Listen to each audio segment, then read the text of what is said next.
Ethereum ETF-i z rekordnim prilivom. V drugih novicah pa tudi, Solana je prav tako pod žarometi. Velika Britanija razmišlja o prodaji $7 milijard v Bitcoinu in Ripple načrtuje širitev v Evropo. Dobrodošli v Kriptopulzu tega tedna.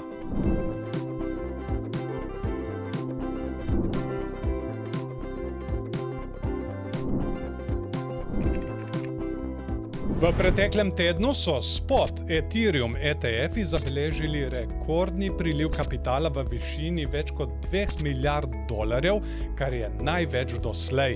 To pomeni, da vse več velikih vlagateljev verjame v prihodnost Ethereuma kot pomembne digitalne naložbe. Spot ETF omogoča vlagateljem, da vlagajo v Ethereum brez potrebe po lastništvu ali shranjevanju kriptovalute, podobno kot nakup delnic. Priliv se skoraj izenačuje s prilivom v bolj uveljavljene Bitcoin ETF-e, kar kaže na hitro rastoče zaupanje v Ethereum. Ključni razlogi za to so pričakovanja glede dokončne regulativne odobritve, rast uporabe Ethereuma v decentraliziranih financah in zanimanje velikih finančnih podjetij, ki želijo enostaven in varen dostop do tega trga. Ethereum bi lahko počasi prevzel vodstvo.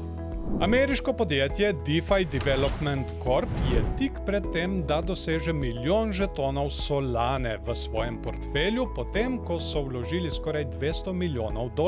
Vse kupljene žetone so takoj prenesli v staking, kar pomeni, da ustvarjajo pasiven dohodek in hkrati pomagajo pri varnosti Solanine mreže. Solana je na novico reagirala z več kot 12% rastjo vrednosti, saj vlagatelji vidijo to kot znak močnega zaupanja. Podjetje pravi, da se bo osredotočilo izključno na Solano, ker ta omogoča visoko donosnost. Čeprav so delnice podjetja sprva padle, se zanimanje za Solano povečuje, saj tudi druga velika podjetja sledijo podobni strategiji, kar kaže na dolgoročni potencial tega blockchaina. Ethereum ali Solana, na katerega stavite vi? Kar komentirajte spodaj. Če so ti novice do zdaj všeč, pritisni všeček, komentiraj spodaj in ne se pozabiti naročiti na naš kanal, da ne zamudiš prihodnjih videov.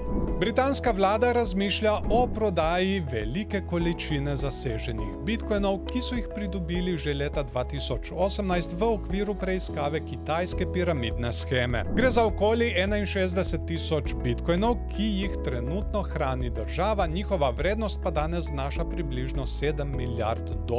Namen prodaje je zmanjšanje proračunskega primanjkljaja, vendar pa obstajajo pravni zapleti, saj nekateri trdijo, da so žrtve prevare in zahtevajo vračilo sredstev.